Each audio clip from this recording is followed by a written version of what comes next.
Alright, good morning, y'all. We got the Jenkos on the jeans, fit of the day. Osiris is on the feet, plain black. And Vivi from Japan. Pretty fire. That is not true. It is not 10:57. That is absolute bullshit, bro. Yeah, man. So I got some sushi. Sushi for breakfast. You know how it be. And then I'm gonna get some work done. So I'll see you boys in a minute. Bang! Bang! I'm gonna get some work done. Come on, let's go, let's get it. So just got off a call with one of my product developers. This is coming along really nicely. Now, most of you guys are gonna see this launch maybe in a month, maybe in 2 months from now, but it's gonna change up the game. Opportunities, you guys are gonna be able to find offers, post offers, all of that kind of stuff. Partner up with us, actually refer your friends. The classroom is really awesome as well.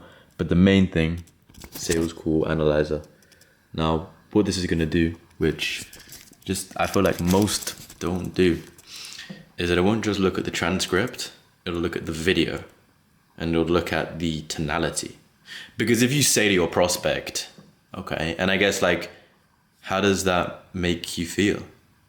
In comparison to how does that make you feel? It's very different. And what could have been the most impactful question of the call could actually cause sales resistance. Or if during your discovery phase, your prospect is, looking and you don't call them out. You don't say, hey man, do you need a second? Hey man, it looks like you're in the middle of something. I can wait if you need.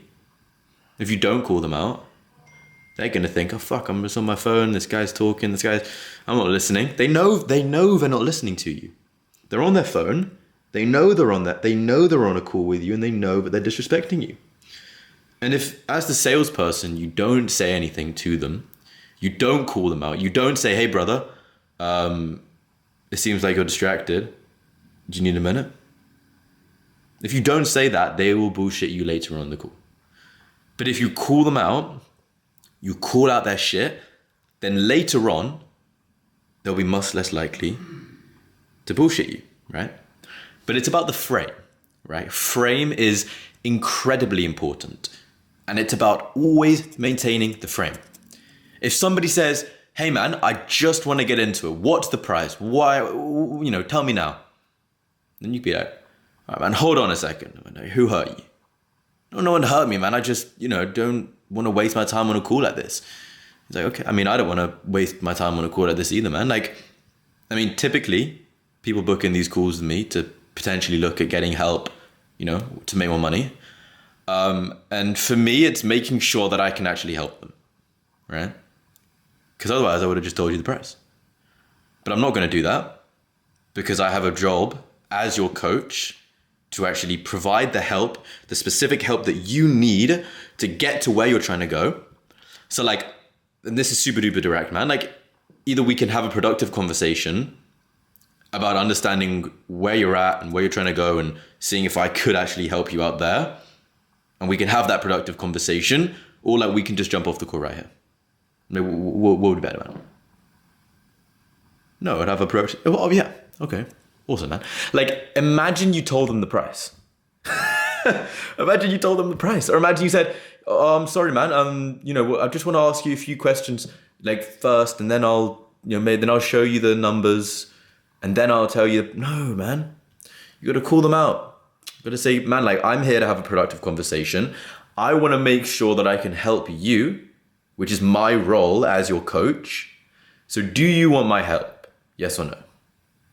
No? All right, bye. Yes? Awesome. So let's have a productive conversation about how I can actually help you, man. So I guess off the back of that, what really made you even book in a call with me today? And then you're in. But yeah, this is the software. It's pretty awesome. Phone number checker. This ain't no 10 hours on Google. I'm running this real soon.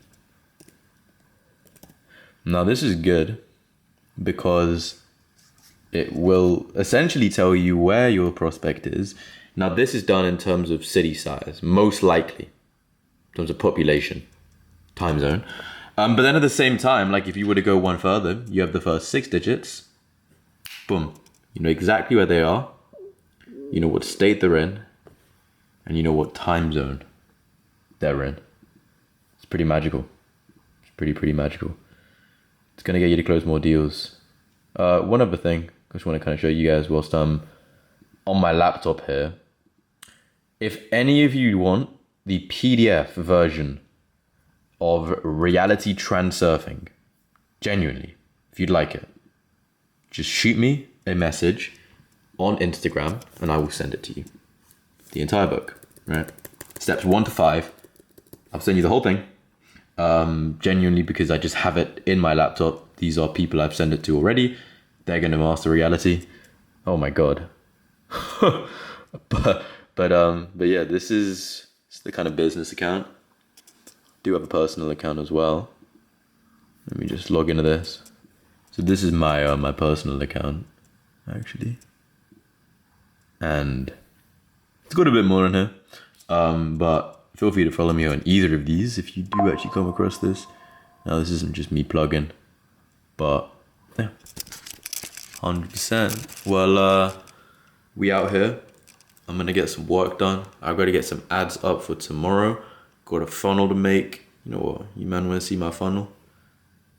I'll show you my funnel. This shit's pretty sick, can't lie. This is some crack shit. No one doing this. Damn.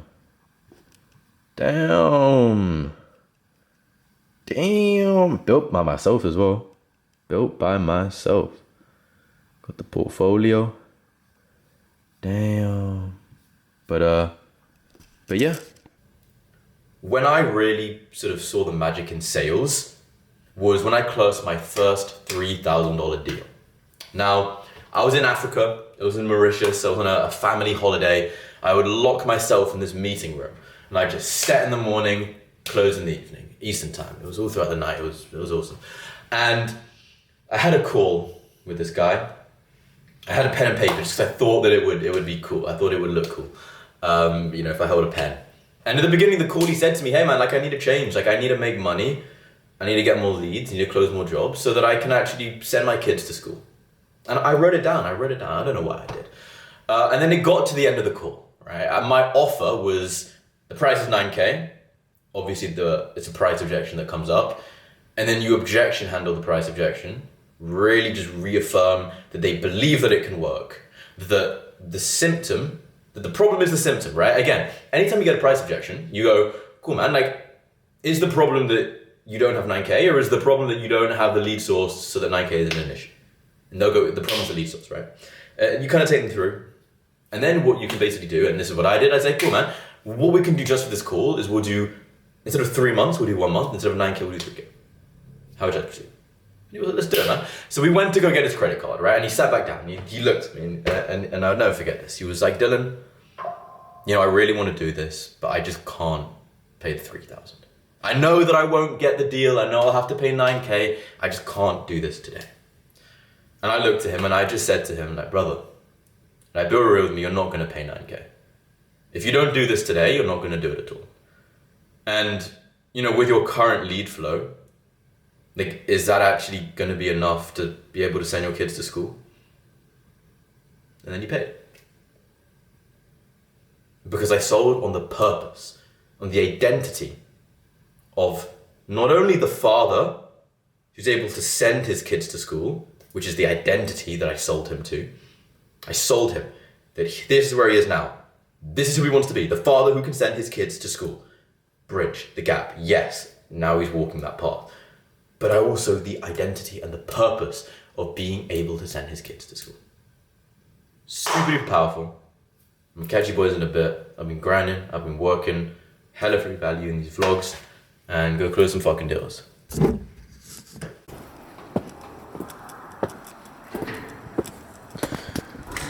Going to get some lunch. I got a burger and shit. It's gonna be fire.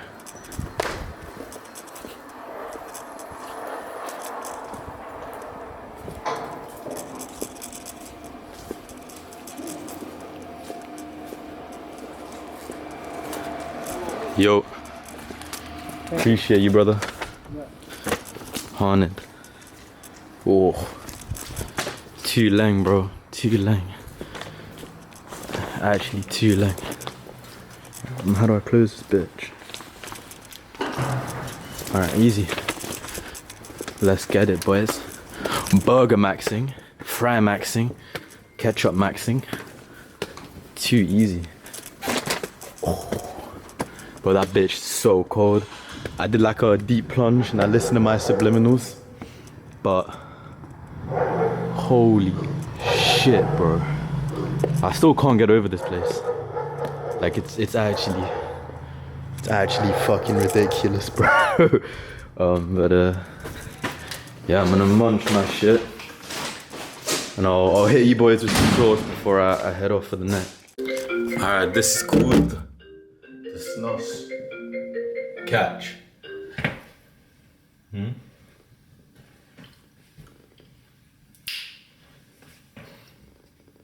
Alright, boys.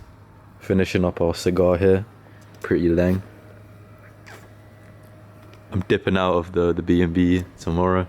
Gonna miss this place, but it is what it is. We're gonna be going to Athens next. Athens is nice, yo. We got some nice crib. 2 bedrooms, 2 beds. I know that's pretty standard, but you'd be surprised where I've stayed. and yeah, they're gonna be stepping to Dubai after that. I'm trying to get like a Burj View villa for sure. Gonna print up in Dubai, like. Gonna get some Ferraris, gonna get some McLarens, hopefully. Easy mode. But yeah, boys. Just keep grinding, keep closing deals. You'll get good at something and then you just fucking scale it to the moon. Simple as that. I'm gonna read you, man, a little bit more Transurfing. We read about half of the foreword yesterday, but I do genuinely think it's so important to go about every single day in your life thinking about things the right way, having the right perspective on everything that happens, negative or positive. So, there are many books available now on how to become successful, rich and happy. It is a tempting prospect for who would not want these things. The problem is that when you start reading these self-help books, you discover that in order for the technique to work, you have to do certain exercises, embark on some serious soul searching, meditate, and straight away your enthusiasm wanes. For most people, life is busy and stressful enough without having to add to the workload by giving yourself any more to do. The books will tell you that you are imperfect and that change will have to start with yourself, otherwise there is no point in hoping for anything more. You might not be entirely satisfied with yourself, but deep down you know that you do not really want to change and neither should you have to. Be careful of anyone who tells you for you are less than perfect, for could how else anyone else know how you are possibly meant to be? If you are told that you must change yourself in order to achieve the things you want in life, the solution is not where you're looking for it. I don't want to overwhelm you guys. I also don't want to bore your mind off. I might do a video where I just purely read the book or read a few chapters, because there's chapters on, manifestation. You got pendulums, which are crazy important. A pendulum is basically anything which takes your energy, right? And the point is not to give it any of your essence, because your goal should be moving closer to what you want to achieve, right? So the way I like to think about it is, imagine there's a fly hitting a window, and all it needs to do is fly out the door and go in. And keep going forward. I don't have my visa.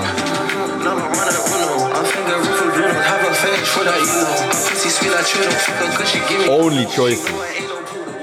Cook. You're going down,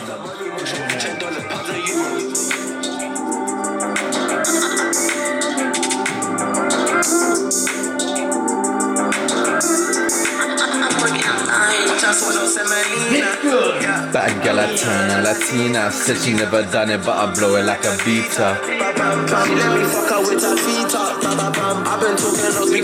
I don't want to get copyrighted.